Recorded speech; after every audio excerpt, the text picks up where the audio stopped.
Fala galera do Movencast, tudo bem com vocês? No episódio de hoje, nós vamos falar com a Gisele Ferreira. Ela trata de um tema super importante que eu gosto muito, que é a arquitetura de TI. Fala Gisele, tudo bem contigo? Tudo bem, obrigada pelo convite. É um prazer estar aqui na Moving batendo esse papo com vocês. Não, o prazer é todo nosso. Como eu comentei, é uma temática que eu pessoalmente tenho uma paixão, acho que ela é extremamente relevante aí para as empresas. E quando eu vi um pouco lá do seu perfil, até guarda aí para descobrir junto aqui no bate-papo, eu vi que você tem uma jornada bastante longa aí, né, no mundo de tecnologia, várias indústrias, e chegou aí dentro de uma posição, né, de diretora de arquitetura de TI de uma empresa muito forte aí no mercado. Conta um pouquinho para a gente, também conta um pouquinho para a gente de onde começou essa jornada, como que foi, o que você estudou, conta aí para a gente tentar ver aí que competências e que momentos de vida aí que ajudaram aí nessa jornada. Legal. Bom, eu completo esse ano 25 anos dentro da carreira de tecnologia e a minha primeira experiência em TI foi na aeronáutica, né? Eu trabalhava no centro tecnológico, fui convidada por um professor de física meu a participar do Programa Espacial Brasileiro e ali para mim foi o meu aprendizado, foi ali que eu aprendi a programar, ali eu tive paixão pela programação e eu comecei a trabalhar, desenvolver os temas de lógica de programação. Lógico, eu comecei a faculdade, eu não tinha, vou ser programadora, vou trabalhar com banco de dados, não. Eu comecei a faculdade, apareceu essa oportunidade, eu me encantei pela área de Quando programação. você entrou na faculdade, você já tinha a questão da tecnologia, já era um caminho que você tinha decidido. Já era assim, né? Até o segundo ano do colegial eu queria fazer medicina. Ok. E fiz até treineiro na FUVEST, enfim. Só que eu tinha feito um curso na SOS Computadores há muitos anos atrás, de Clipper, Lotus Que 123, uma coisa legal. muito antiga. E ali eu me apaixonei muito pela parte do Clipper. E eu, do segundo para o terceiro ano, eu falei, eu vou fazer tecnologia.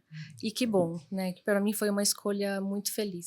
Aí você entrou na aeronáutica com essa indicação, entrou numa temática, vamos dizer assim, que é bem associada à alta tecnologia, né? Sim. Imagino que você foi exposta a projetos e situações que devem ter acelerado bastante aí o seu desenvolvimento. Sim, na verdade, a gente trabalhava com desenvolvimento de algumas soluções numa temática que a gente não podia comprar nada, porque tudo para o programa espacial dos países, a tecnologia ela é desenvolvida internamente. Ninguém vende tecnologia, porque isso é uma coisa Sim. muito estratégica, né? E eu trabalhava especificamente no rastreamento dos lançadores de foguete, porque no início eles lançavam os foguetes, mas eles perdiam os foguetes, porque não se conseguia identificar a trajetória especificamente. Então eu comecei exatamente nesse Que legal. projeto. Então é uma tecnologia que é bem diferente do que a gente encara hoje no negócio, Não é né? comum, Não é né? No negócio, comum. eu fiz minha carreira inicial na parte de tecnologia com parte de smart cities. E aí eu tinha essa sensação que talvez você tinha também. Eu não trabalhava fazendo cadastro, database, eu fazia Isso. algoritmo. Era bem curioso. Acho que você teve algo parecido aí. Exato. Então, assim, tinha um cientista que ele fazia uma construção de um modelo, né, um método para poder identificar aquela trajetória. Se usava muita física e matemática, então tinha que ter um entendimento muito aprofundado do que ele queria para Sensores, depois imagina também. sensores. Então, a gente tinha um sensor que ele ficava no lançador e nós tínhamos um radar que acompanhava Que sensacional, né? que acompanhava o pulso que o Projeto. sensor mandava. E a gente nós líamos pontos, né? A gente lia coordenadas esféricas, elevação, azimute e Sim. distância. E com base nessas coordenadas a gente plotava uma série de pontos e depois a gente tirava ruído, trabalhava um pouco aquela informação para poder determinar a trajetória. E aí tinha muitas variáveis, né? Assim, tinha o radar que estava distante, não estava na rampa, a rampa estava em 60 metros. Então, parecia um pouco exercícios de física que a gente Sim, tinha da escola. Então, muito foi um legal. aprendizado muito legal. Essa parte é bem curiosa, né? Quando você aplica a tecnologia num ramo que não é uma transformação de dados simples, né? Em Exato. geral, saem coisas bem interessantes, por vezes patentes, coisas, uma vantagem, ainda mais em segmentos aí, vantagem competitiva, né? Esses algoritmos. E você ficou nessa jornada até que época, mais ou menos? Quando que você partiu para outras frentes?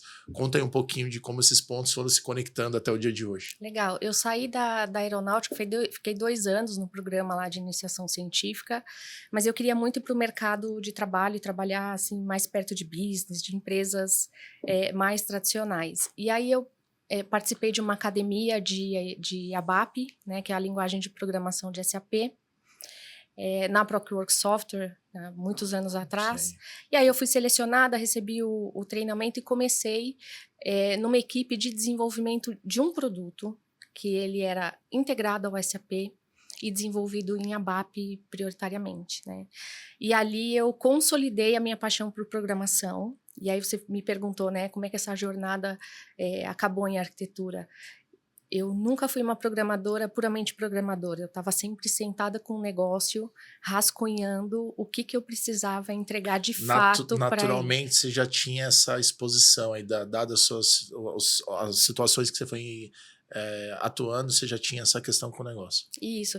E antigamente, a gente, como programador, a gente acabava se sentando junto com o funcional e junto com o negócio para poder entender as necessidades dele. E aí eu nunca consegui me desvencilhar essas duas partes, né? Para mim, construir um código, você está atendendo a algum negócio. Então, eu tinha uma necessidade de entender para poder programar. Essa necessidade que você comenta, e aí eu tenho uma percepção que queria compartilhar contigo, não sei qual que é a sua visão. Eu percebo que a galera aí, né, dessa linha do tempo, né, que somos contemporâneos aí,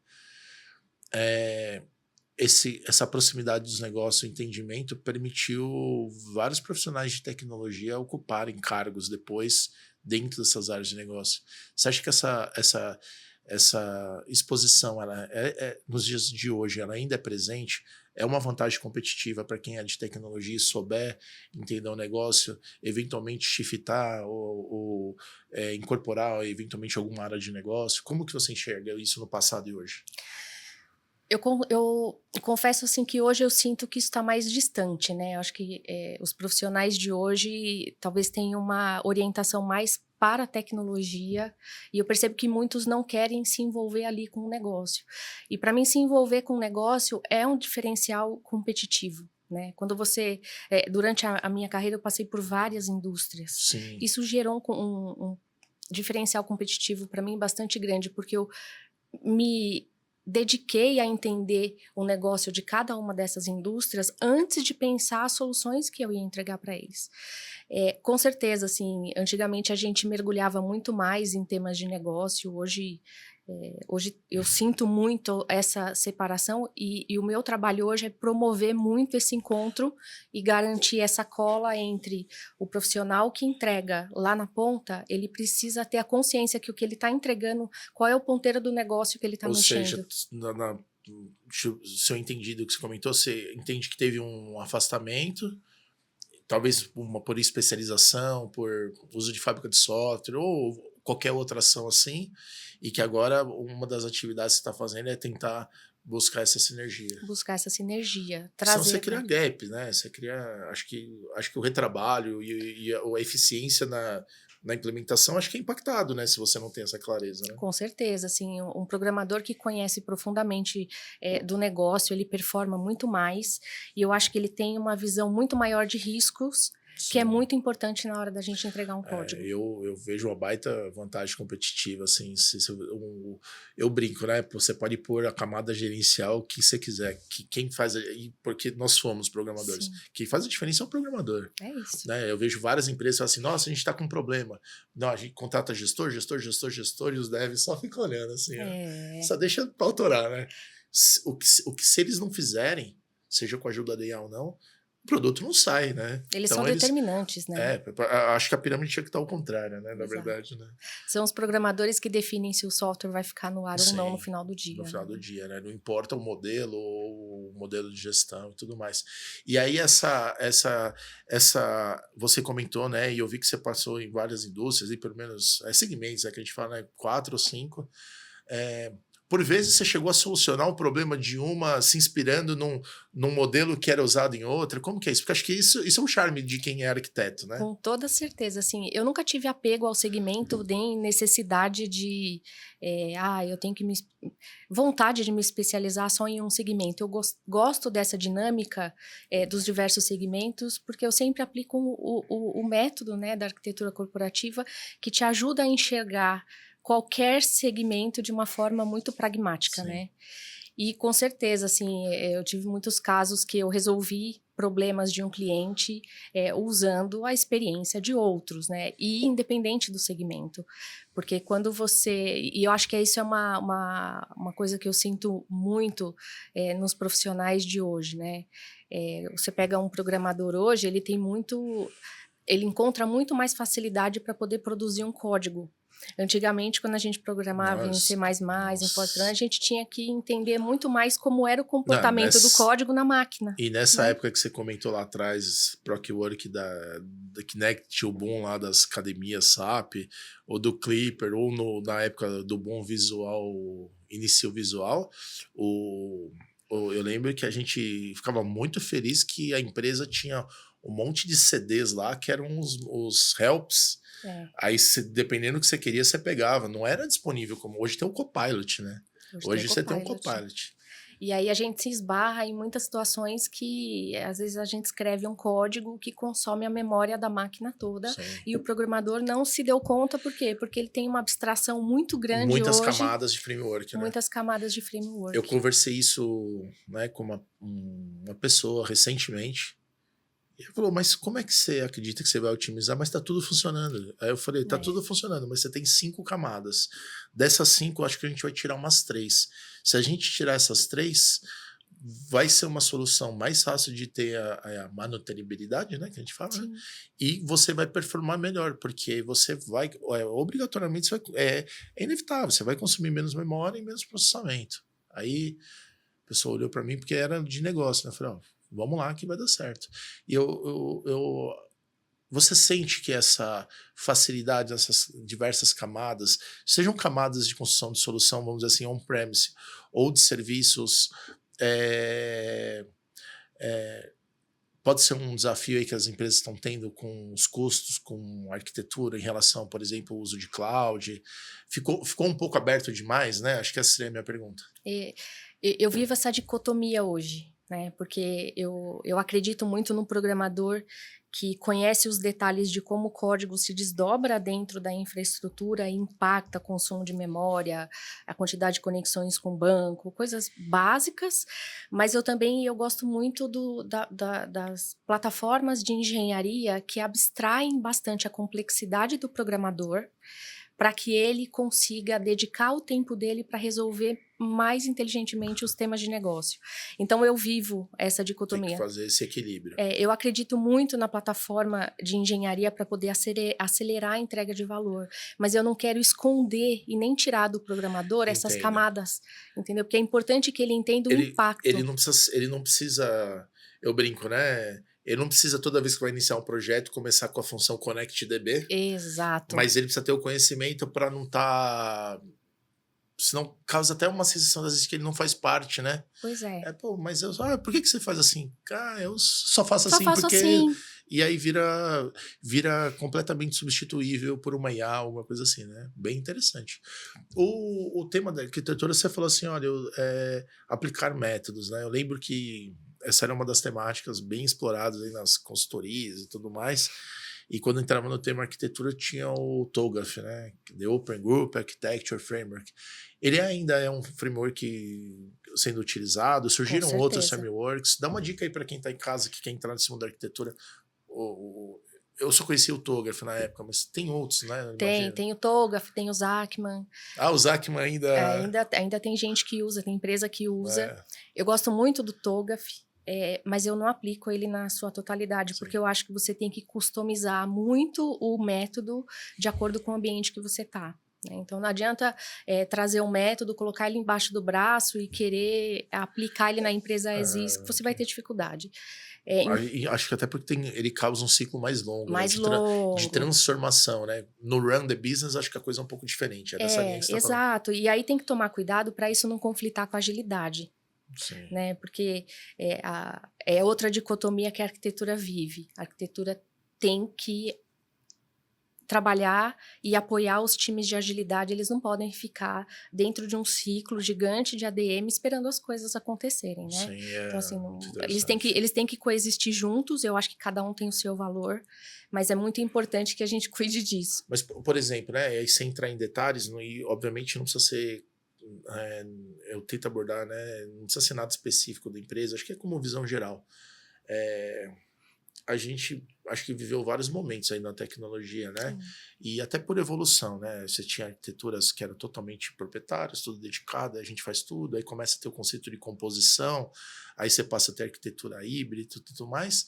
E aí a dúvida dentro de uma empresa, é uma arquitetura para tudo ou existem, vamos dizer assim, arquiteturas situacionais? Assim, como que se lida com essa questão, tipo, que tipo de arquitetura ou que padrões e modelos de referências que devem ser seguidos em qual momento?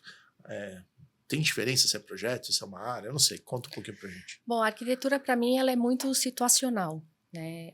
Eu acho que tem diversas formas de fazer. A gente começa fazendo uma proposição de arquitetura, a gente vai olhar sempre para o futuro e para entregar o estado da arte. Mas a gente tem que tomar muito cuidado para entender se a empresa está pronta para chegar nesse estado da arte. As pessoas têm que estar muito engajadas, porque não adianta a arquitetura entregar um desenho muito bonito e as pessoas não estarem engajadas e não terem um entendimento dele. E o mais importante, eu acho que não é o desenho do estado da arte, é como você vai chegar lá. E às vezes é em um passo, às vezes é em 5, às vezes em mais passos. Então a gente tem que buscar sempre esse equilíbrio. E a arquitetura também vive, talvez o maior desafio, né, de um diretor de arquitetura hoje é como é que eu construo o futuro da companhia do ponto de vista de estratégia de soluções, mas eu atendo o dia a dia de forma muito ágil e muito rápida. Eu tenho que buscar esse equilíbrio. Eu não posso ficar só no dia a dia e também não posso ficar só tentando criar um futuro, porque eu vou criar um abismo. Ou seja, né? o avião está voando, você precisa manter ele voando e criar a pista ou condições de voo ali para frente. Exato. E a gente tem que olhar também para o investimento que já foi feito nas tecnologias que você já tem. Chegar no ambiente e falar assim, eu vou jogar tudo fora e começar de novo. É o Sun Tzu da arquitetura, não né? dá. O cara chega e já... isso é tudo errado. Aí, essa ação de não respeitar... por exemplo, né, você assumiu uma cadeira recente, aí com certeza vários investimentos, parcerias, aí, putz, tem algo que você não gosta. Mas isso que você está falando, não é questão de se eu gosto ou não, né?